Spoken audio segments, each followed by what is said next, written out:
So today we're taking a look at a development board, and this is the KICKPI development board. Check out KICKPI.com.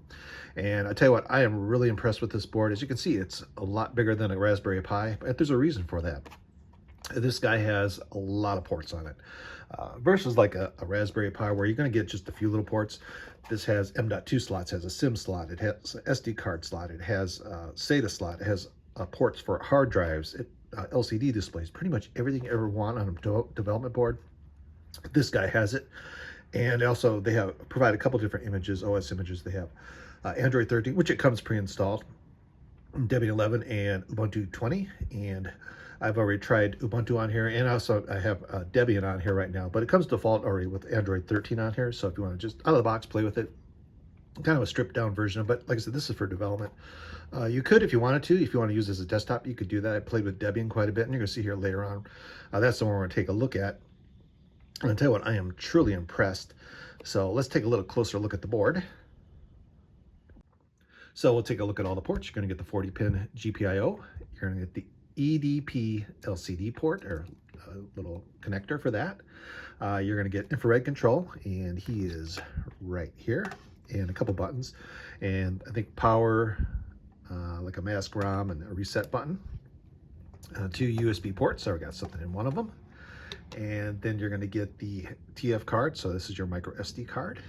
And of course it has the Wi-Fi and Bluetooth here, that module.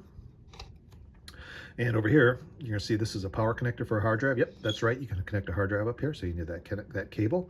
And of course, here's the SATA connector for the hard drive. Kind of cool to see that. And on the top, here's M.2 slot. So you can put your M.2 drive right here. You can see there's the mounting holes for it. And there's a mic speaker jack somewhere right here. And I think that's pretty much everything on the top. And of course, like that was the SD card. And then on the back, of course, you're gonna get the antennas, dual gigabit LAN, and there's 2 connectors here. One's for, I believe, a real-time clock, and one is for the fan.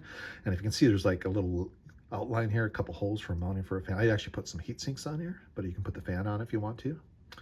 And this one here is for the camera connector. And then of course another, let's see, this guy is the MPI LVDS LCD connector. Of course, HDMI out.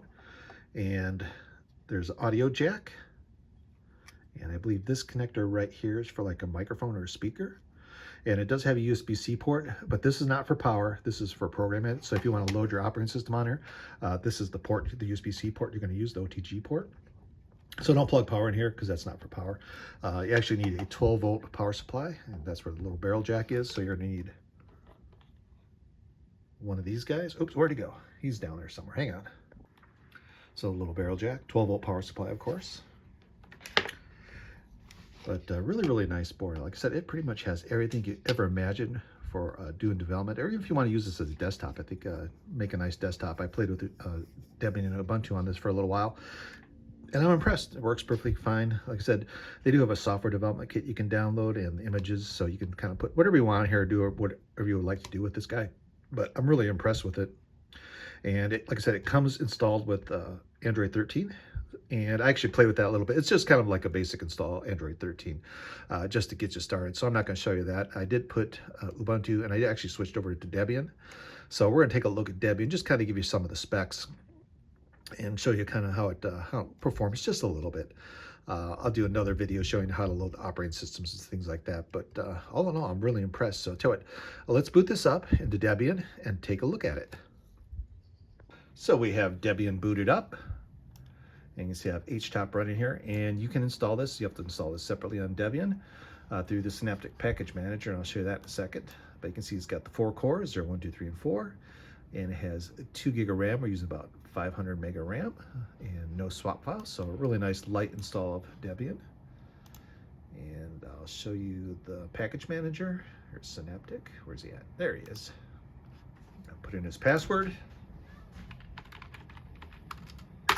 Just like that. So you can install any kind of app you'd like to install through there. Like KICKPI does offer a software development kit. That's probably the thing you're going to want to download if you're doing development on here. So it's kind of cool to see that. And they, like I said, they do offer 3 versions of the operating system, but you can probably create your own if you like to. Of course, it comes built with Android 13 and you can get Debian and Ubuntu. And Ubuntu is kind of the one that I really prefer, but everybody's different, so you can do whatever you like. Of course, here's a multimedia system, web browser, terminal program, of course, run. Nice simple install of Debian. I'll show you the system profiler. There should be a system here it is. Of course, Debian. You're going to get the 4-core Cortex A55, and these are 2 gigahertz, so nice and fast. And this is of course, 2 gig of RAM. Here's the Rockchip RK3568 KICKPI K1 board. Of course, graphics. A really nice board. I think you could use this as a desktop if you preferred, but like I said, this guy really shines as a development board. I'm gonna do some other videos on this guy later on that you can see me doing some installs and configure it for some projects that I'm working on. But all in all, I'm really impressed with this board. And there you go. That's the KICKPI K1. I'll tell you what, if you're looking for a development board, this is the one for you.